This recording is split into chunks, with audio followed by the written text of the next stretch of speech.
Volume 1 The Inventor Chapter 1 The Spark The date is March 4th, 1910 at 6:45 a.m. It's an unusually cold Thursday morning at 40 degrees Fahrenheit. Scribe and I walk through the vacant and divergent streets of Arthurton toward the train station. Scribe usually enjoys a slow and methodical morning routine. We hurry across the cobbled streets today after having received the following telegram. Isaac is dead. Anna is in danger. Come to St. Macrina. Elda. My attempts to keep up with Scribe's longer legs create clanking noises that echo through the city. It's difficult to match their pace because the day is so young. I have had little time to charge my reserves with sunlight. A human behaving the way I am might have had restless slumber. I sleep instantly and cannot dream. Scribe approaches the ticket booth once we arrive at the station. They mutter, "I need one ticket to St. Macrina, please." The rectangular wooden structure is devoid of the usual crowd of people who will be there later in the day. There are wanted posters along the walls depicting a man with a long and white beard and a faded tattoo covering his right forearm. Some are older and tattered with younger versions of the same man. The top of the posters reads, "Wanted, Isaac Ellison, the Automatonic Man," and the bottom reads, "This is a message from the Republic of Veritas. Better autos, prosperous people." The cashier yawns and looks up at the two of us. You should be asking for 2 tickets. I'm not letting you get that auto by me again. Scribe furrows their brow. Ciric could fit in my luggage if I wanted to put them there. Surely they count as a pet or carry-on. The cashier rolls her eyes. I'll sell you a child's ticket for the auto. That's my final offer. Scribe, I interject as I tug on their coat. I suggest that you hurry. The train approaches as we speak. Scribe sighs and mutters, "There appears to be no other choice." They place the change on the counter and take the tickets from the cashier's hands. Have a pleasant trip. She concludes in a manner that suggests she doesn't care about the quality of our trip. We grab our tickets as the train begins to pull up to the platform. We promptly board, put away our luggage, and find our seats. I try to forget the fact that Scribe referred to me as a pet or carry-on. I have no regret in refusing to pack myself away with the luggage this time. Scribe sits across from me and stares out the window. Their long crossed legs take up much of the space in front of me. Their thin figure doesn't take up much space in their seat.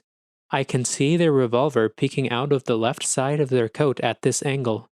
I had asked them before what to make of the crease in their brow. They told me then that it meant they were concerned. I observe the crease now as they gaze out on the rolling hills and uneven buildings passing by. I suspect they're thinking about Isaac Ellison. The two of us have been tracking him for over 2 years. It must be damaging to Scribe's professional life to lose the subject of their journalism in one brief telegram. Ciric, what do you think has happened to Anna? I pause for a moment and consider the possibilities. If Anna were in immediate physical danger, I ponder, then Elda wouldn't have contacted the two of us. It would take too long for us to arrive to be of any use. Elda and the rest of the St. Macrina police force could handle any physical danger that might come their way. I look at Scribe. Is that right so far? It is, they reply. Scribe routinely has me practice these guided deductions. They tell me it improves my investigative abilities. I continue. Our job is to uncover the truth. That means that the truth will save Anna from the danger she is in. I stop to reflect. What kind of danger could that be? What is the occupation of the person who contacted us? Elda Gerst. She's a police officer.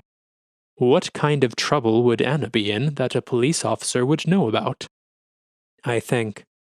Anna must be in trouble with the law. If the truth will save her, then she must be wrongfully accused. Elda must believe in her innocence. Elda must not believe in the police's ability to prove her innocence. Scribe grins. You are improving, Ciric. What else did the telegram communicate? Isaac is dead. I realize the inevitable and bewildering conclusion of the facts. Anna has been framed for Isaac's murder. That is correct. Scribe acknowledges. Only the two of us can clear Anna Ellison's name in the murder of her uncle.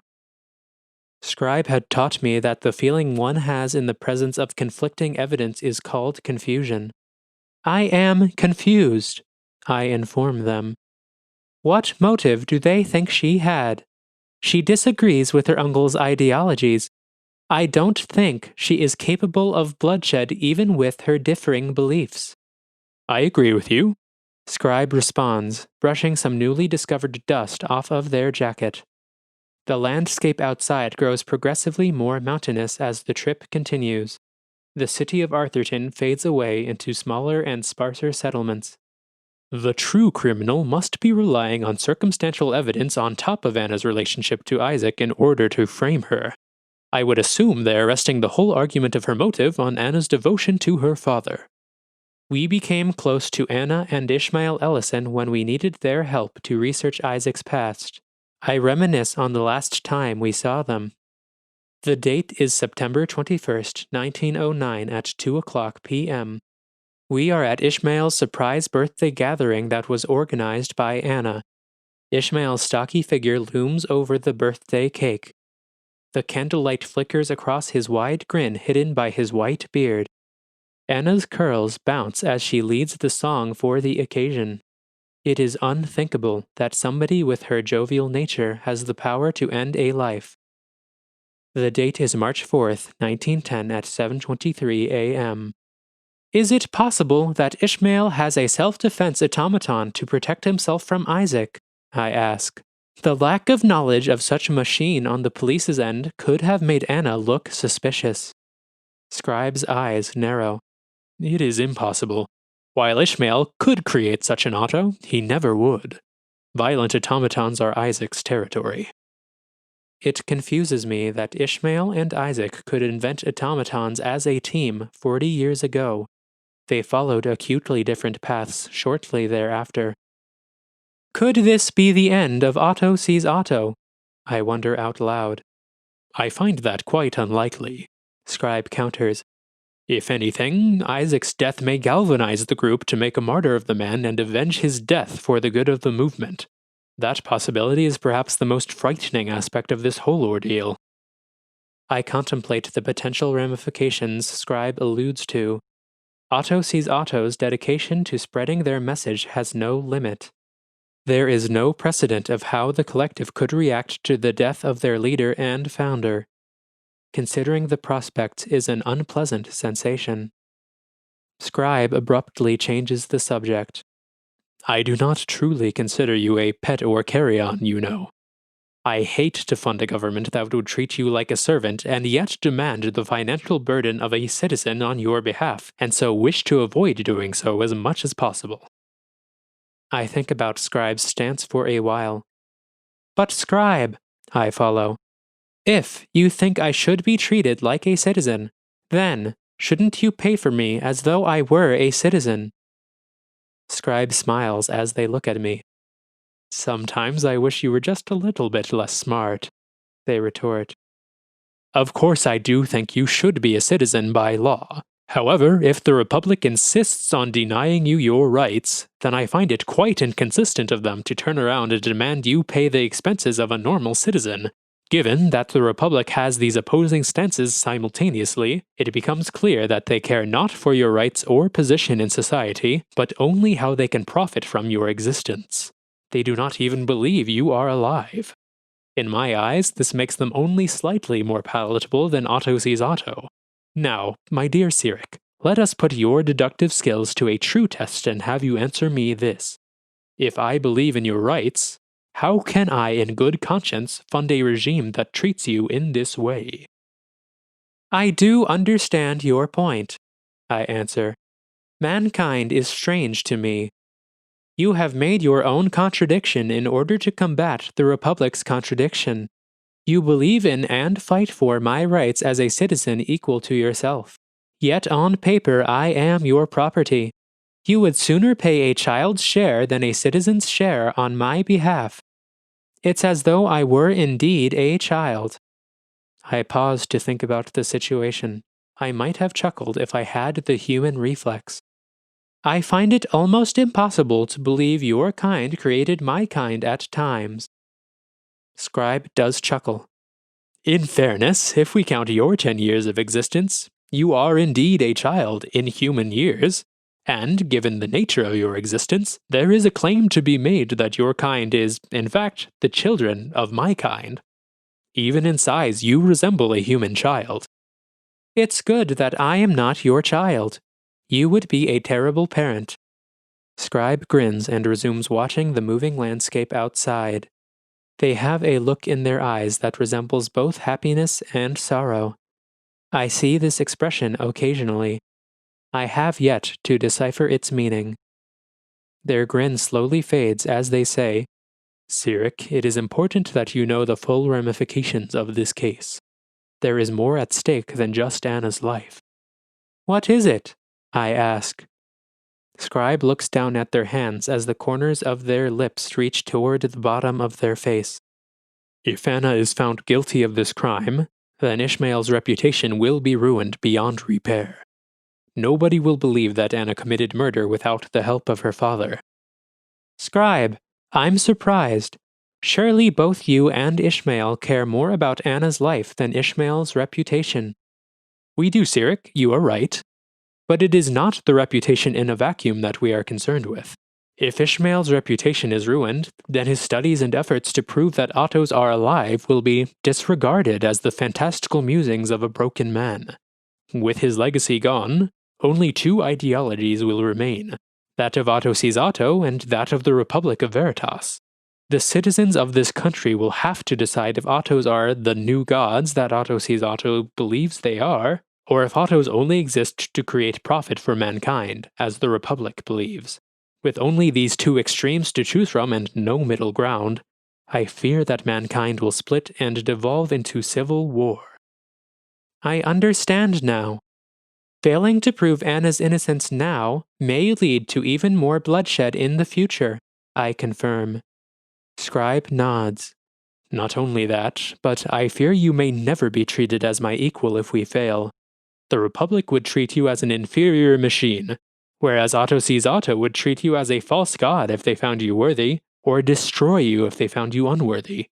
The truth that Ottos are alive will be lost forever. Scribe's gaze returns to the window.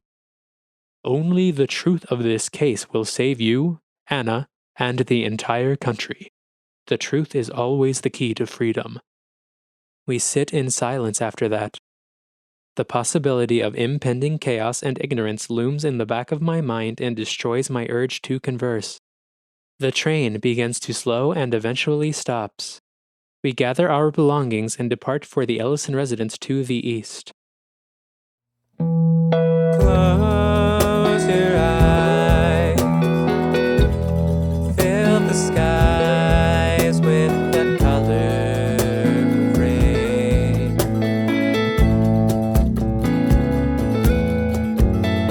Morning light fills my side with an uncolored day.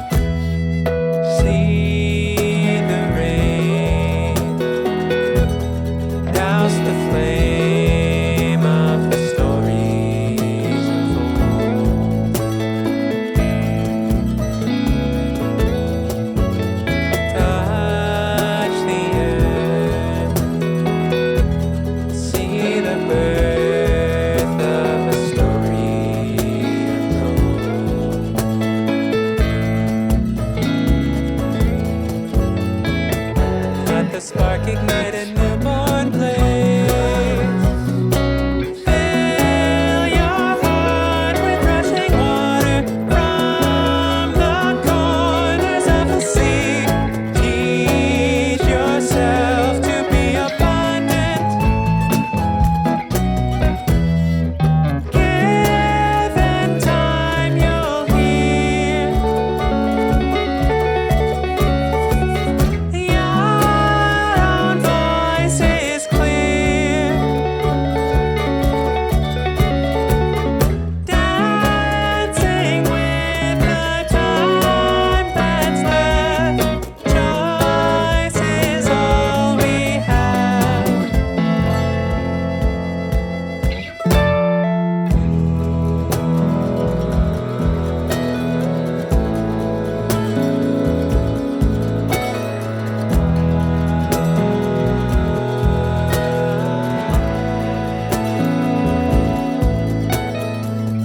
Let the spark ignite a newborn blaze.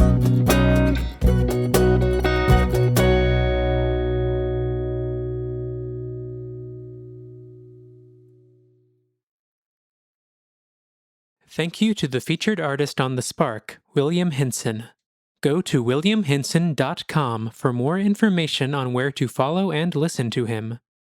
Remember to subscribe to us wherever you are listening, and visit autoseesauto.com to find our Facebook, Instagram, and mailing list sign up. Auto Sees Auto is 100% patron funded. If you'd like to support the program and receive exclusive merch and downloads for as low as $5 per volume, please visit patreon.com/autoseesauto. The date is March 4th, 1910 at 10:04 a.m. The Ellison residence is located in an affluent neighborhood of St. Macrina. The Ellison's home is a modest two-story building compared to the other houses in the area. It lacks the grandeur that one might expect from the house of somebody as famous as Ishmael. I know it as a welcoming home where any guest is comfortable. The warm atmosphere I had once known is gone today. Gloom and sterility have taken over where once there was merriment and laughter. Ishmael and Anna are replaced by a handful of detectives and police officers combing the place over and chatting amongst themselves. We are greeted by a scrawny, ferret-like man in a police uniform when we step into the parlor. What the hell do you think you're doing here? The man barks at us. Being a hotshot detective doesn't give you the right to walk right into any crime scene you'd like, Scribe. Scribe's expression doesn't change. Officer Astorga, Scribe responds. I am not a detective. I am an investigative journalist. You are well aware of this fact. Would you kindly point us in the direction of Officer Gerst? Why the hell should I do that? Astorga sneers at us. You have no business being here. I don't owe you anything. We can perform our investigation just fine without you. Thank you very much. Pardon me, Officer Gibson Astorga. We were asked to come here by Officer Elda Gerst, I add in an attempt to defuse the situation. We had no intention of— Quiet, machine! Astorga snaps.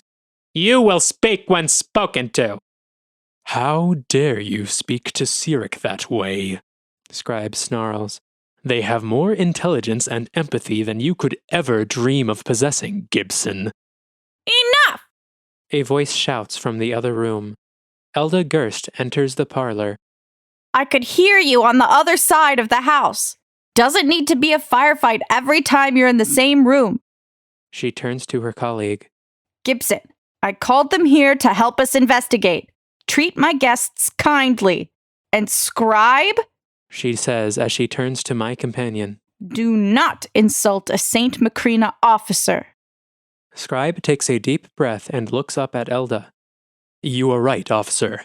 I apologize for my behavior. You're wasting your time, Elda, Astorga replies. This case is cut and dry. You have a soft spot for Anna, don't you? That's why you're going easy on her. If I had any say, I'd take you off this case. The chief put us both in charge, Gibson. Like it or not, these two are helping me. Astorga shrugs. Fine. Waste your time. But your report when the case is closed won't look good for you. You can't say I didn't warn you now. He gives Scribe one final leer before he leaves the room. Scribe sighs. Thank you, Elda. It wasn't for you. Elda hastily retorts. This case doesn't sit right. I called you two here to make the facts fit and to save an innocent. I couldn't fit more into the telegram, but I think Anna is being framed. Indeed, for the murder of Isaac Ellison. Your message said everything it needed to. Scribe's tone shifts the way it always does when they are investigating. What can you tell us about the case? Elda shifts her weight onto her left leg and glances over the case report as she speaks. Ishmael Ellison was at the Capitol the past few days.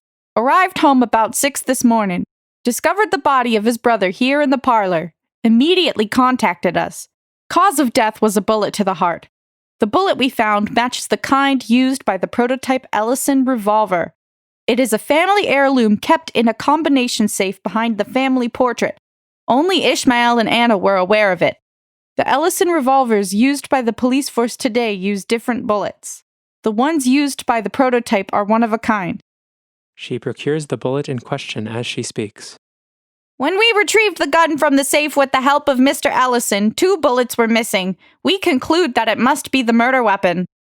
How many bullets have you found? Scribe interrupts. Just the one in Isaac Ellison's body. We think the first bullet may have wounded a third person. Maybe somebody Isaac brought with him. That third person may be alive, and they may have left with the bullet in their body. Scribe pauses a moment and writes in their journal. Continue. The only nearby neighbor of the Ellison house, Gertrude Buxley, is a witness to the crime. Claims to have witnessed a gunshot around midnight and testifies that Anna was the only person in the house at the time. Gertrude Buxley's name is familiar. We met her at Ishmael's birthday party. Madam Buxley? A witness? Scribe starts as they straighten their spine. Why did she not contact the police at midnight as the event occurred? She shrugs wearily. Don't know yet. Some officers are still interviewing her. Strikes me as suspicious, only now coming forward with testimony. But we have no real reason to suspect her of anything yet. Elda grimaces. Unfortunately, Buxley's testimony combined with the murder weapon point to Anna as our sole suspect right now. Scribe narrows their eyes and looks at the ground. I imagine they are going through every possible series of events that could have occurred. Is Ishmael Ellison currently available for questioning? Last I checked, he was still being questioned upstairs. They should be wrapping up soon, though. I'll get him. Scribe nods. Before you depart, do you have a photograph of the body we might look at? Elda shuffles through her pockets and extracts a small piece of paper for my friend. She hands it to them and leaves for the stairs. We examine the photograph. Isaac Ellison is laid in the middle of the frame on his back. There is a blotch of crimson where the bullet struck and a pool of blood underneath him. It is clear to see where his body had been in the room. His blood had stained the ground where it collected. The man in the photograph looks incredibly similar to Ishmael Ellison. There are 2 physical differences between the 2 of them. The difference that is visually detectable is a dark black tattoo covering his right forearm with the palindromic insignia of his collective, Otto sees Otto. The other difference is his automatonic legs. His synthetic skin makes this fact not visually evident. Did you notice anything about the scene of this crime that I may have missed? Scribe asks me. I am happy to employ my unique abilities. I detected small dirt marks outside, on the stairs, and in the parlor. They suggest something heavy was dragged from one place to another last night. The marks outside lead to somewhere beyond what I could see. Scribe smiles at me. You are an invaluable asset, Ciric. We must investigate the outdoor tracks soon. As there were no officers outside, it would seem that even the police have yet to investigate this. We could find significant evidence. In the meantime, that will have to wait. I hear 2 sets of footsteps coming down the stairs. It must be Elda and Ishmael. The 2 aforementioned figures come into view just as Scribe predicted. Ishmael grins widely as he approaches. He greets us, saying, Welcome, my friends. Scribe, I've been meaning to chat with you about a new prototype auto I've been working on. I may be able to use what I've learned to upgrade Ciric. It has a hearing range fourfold that of Ciric's, and its vision in darkness is 50% more accurate. On top of that, it also... Ishmael's presence is different than I have observed in the past, despite the smiling face he wears as he rambles. His words are strained and his eyes are weary. I understand his tired demeanor under the circumstances. He embraces us as he speaks. His bare, outstretched arms reveal the visual distinction from his brother. That does sound interesting. Scribe interrupts Ishmael's monologue as they break from his grip. But I'm afraid that discussion must wait for another day. Tell me, Ishmael, what were the events of this morning? Ishmael's grin fades. Ah, yes, of course. Right down to business as always. Here's the story. He straightens his back. I was in Aurora the past few days, campaigning for auto rights, until late last night.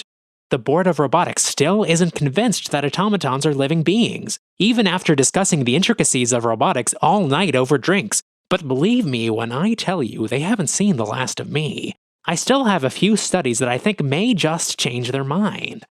How did you arrive here after that? Scribe asks as they tap their pen on their journal. I was getting there, my friend, Ishmael says with a pat to Scribe's shoulder. Anyways, I took the last train from Aurora to St. Macrina very early this morning, arriving home at 6 o'clock as the sun began to rise.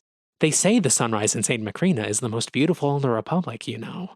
I was shocked when I saw the corpse of my brother in the parlor. I may know more about robots than humans at this point, but the pool of blood was enough to tell me that he had been dead for some hours. We haven't spoken since he formed Auto Sees Auto.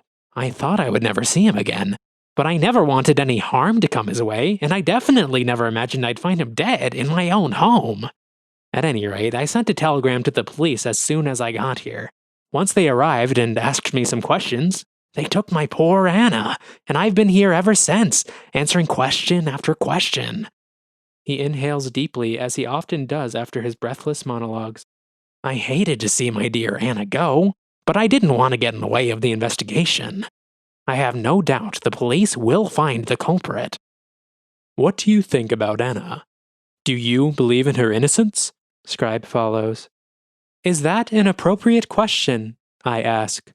A human might have asked that question rhetorically. I did not. Scribe had told me their questions could make people uncomfortable. One of the duties Scribe gave me is to challenge any of their questions that could be perceived as rude. That's all right, Ciric, Ishmael assures me. Scribe is only doing their job. He continues as he turns toward Scribe. It doesn't sound like Anna, does it? How could my sweet girl kill somebody?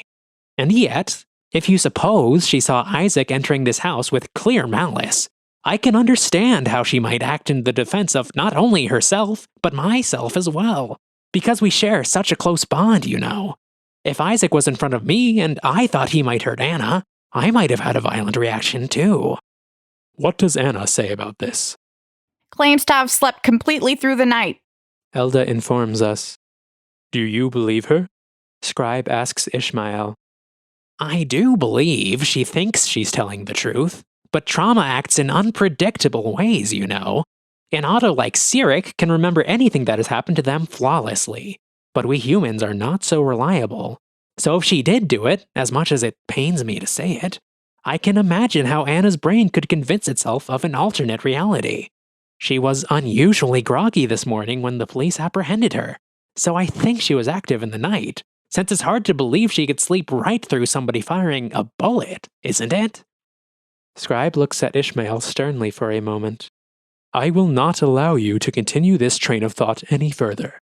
You must believe in Anna's innocence, for her sake and for your own. Ishmael stares at Scribe. He smiles. You're right, my friend. I have to hold on to hope, as Anna would do for me. Scribe! Elda interjects. Anna is done being questioned at the jail. I'm taking you two to see her now. Yes, of course. Scribe replies. It's been a pleasure as always, my old friends, Ishmael says as he shakes our hands before we depart. I must be off to the college to address some issues that must be put in order before I visit Anna. We will see you again soon, I am certain, Scribe remarks. Ishmael smiles. I'll look forward to it. I ruminate on the case as we enter the police cab. This is becoming one of our stranger cases. If Anna is innocent, then why is she the only suspect? It seems more likely to me that a human could lie about committing a crime than that they could sleep through a murder in their own house. Isaac is right that human memory is faulty at the best of times even if Anna believes she is innocent. A human's self-defense instinct is among the strongest impulses in their brains. It stands to reason that Anna committed murder in self-defense and either lied or convinced herself that a lie was the truth. Anna is one of the last people I can imagine committing murder.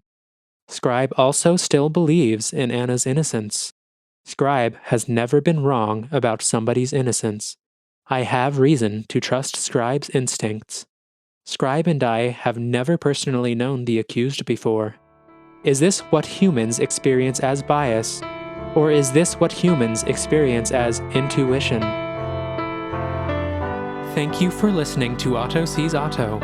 Remember to subscribe to us wherever you are listening, and visit ottoseesotto.com to find our Facebook, Instagram, and mailing list sign-up. Otto Sees Otto is 100% patron-funded. If you'd like to support the program and receive exclusive merch and downloads for as low as $5 per volume, please visit patreon.com/ottoseesotto. Thank you to Robin and Glenn Cameron and the rest of our wonderful patrons for making this program possible.